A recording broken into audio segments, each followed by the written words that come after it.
What is going on, guys? DBG, and today we are going to be looking at the auction house in my team. So if you guys don't know, look at this right here.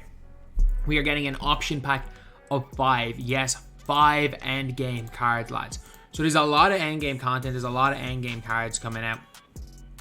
And it's also a lock-in, which is a relatively affordable lock-in.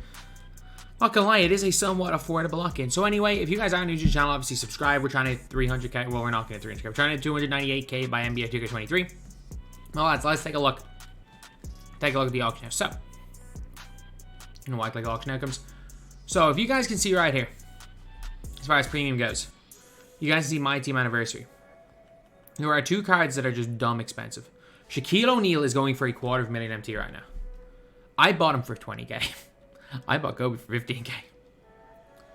Kobe is actually going for a lot less than Shaquille O'Neal, which means because these lock in for the same option pack, which means you're looking at Anthony Davis easily over 30k. You're looking at Kristaps,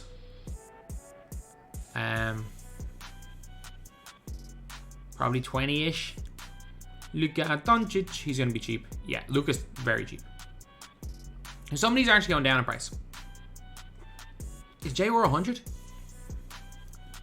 No, thank God, he's like 20. Okay, so it does seem that other than Kobe and Shaq, that they're all quite cheap. But Kobe and Shaq and mine, he's up at 200k. Let's see what Shaq is. I reckon Shaq is probably, like, Shaq's well, it was $250,000. So you're looking at $250,000 for Shaq and probably 100k combined for the rest of these guys. So you're looking at 350k. You're looking at 700k as the lock-in for these 2 guys. But what's kind of interesting is that, like, as far as endgames go, that's actually kind of cheap for an endgame. I think this is going to push the price down the endgames because we all know that tomorrow we can get an endgame for 350k. And we can get a good endgame. So you're looking like Simmons is 500, Giannis is 500. LeBron's still 6... Okay, there's a different version of LeBron.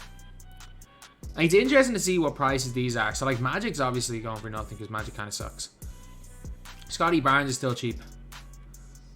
But it's mad, like, endgames are just so rare because the bots own a lot of the endgames, by the way. There was a stage when there was like 30 endgames put up in the same second. The bots do own a lot of the endgames. So, like, none of the endgames... Kobe is the first of the endgames that are coming that's here. Like, to get to an endgame that's coming tomorrow, like, you've got to scroll all the way back to that Kobe we just saw. Like, you got to scroll 17 minutes to find an endgame that's coming tomorrow. And then after that, like, these are the rarest endgames in the game that we're getting tomorrow. That one's Kareem. That's like 30 minutes. So there's like 2 in the last 30 minutes of cards that are coming tomorrow, which is kind of nuts. So what do I expect this to do to the auction house? I'm shocked to see LeBron going for 600 still. Maybe because he is point guard LeBron. I'm actually shocked to see Scotty Barnes actually going up in price. I'm shocked to see Scotty Barnes going up in price.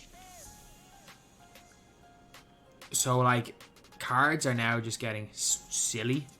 They're getting, like, stupidly overpriced. And I think you can make the argument that the auction house, to an extent, is completely flipped. Like, obviously, Dark Matters are 10k MT. Like, most Dark Matters that are coming out are 10k. Like, a lot of these, like Reggie Lewis, all the, like, guaranteed free Dark Matter packs, like, we got a lot of these for cheap. So it's not like there's anything too crazy with that. It's really not. Like, these cards, we know they're going to be cheap. We know they're not going up in price. We know that they're going to be somewhat affordable. Like, even if you're looking 9k for this god tier Luka Doncic card. But it is an interesting one as far as endgames go, because I would have thought maybe it would push the price of endgames down, but, like, Scotty Barnes is actually cheaper than locking in this set. Like, sorry, it's more expensive. Like, you are paying more to get Scotty Barnes than to get Giannis or LeBron, or as much as Scotty Barnes, okay, or Kareem. Like, you can get Giannis or you can get Scotty Barnes. I mean, unless you're Henry the Blasian or a Toronto fan. I don't even know what team Henry the Blasian's a fan of, because he's a Lakers fan whenever the Lakers are good. But Raptors fan whenever the Raptors are good.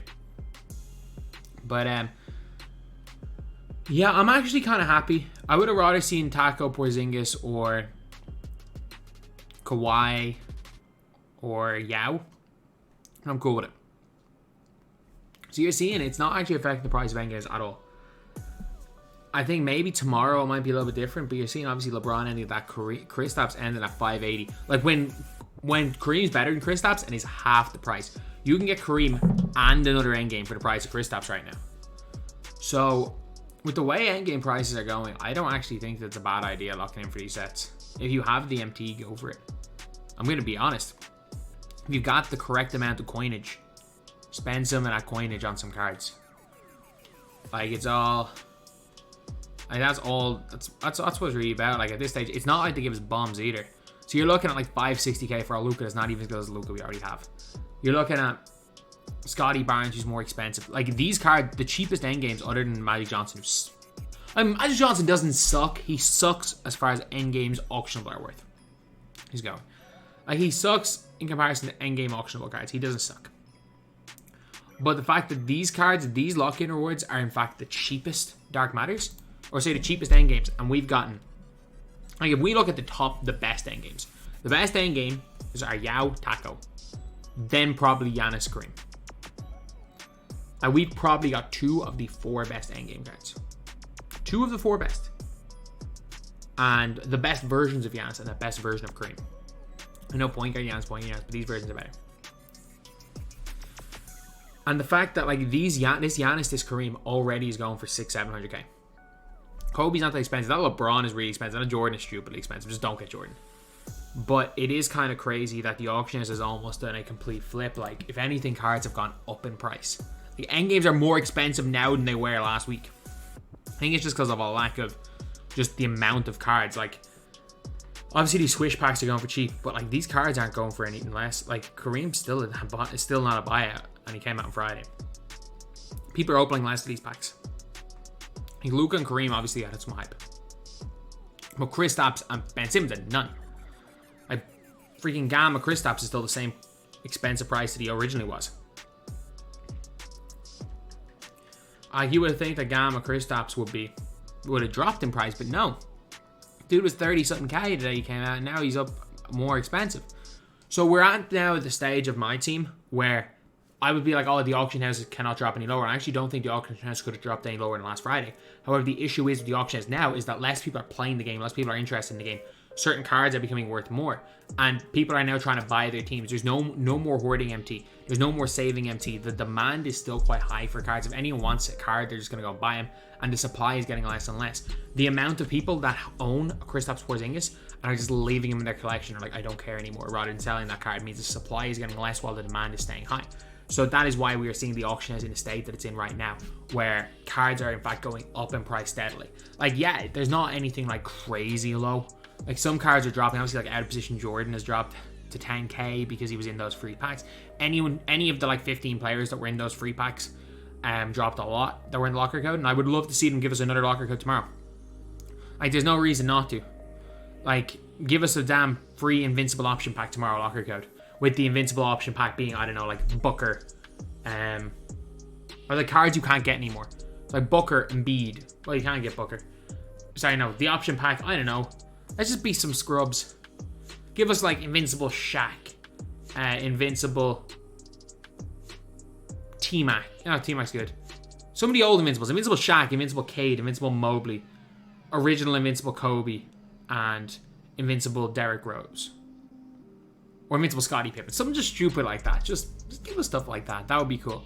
But yeah, the auction house is actually, again, it's flipped, which is a mad situation. But it's not really surprising.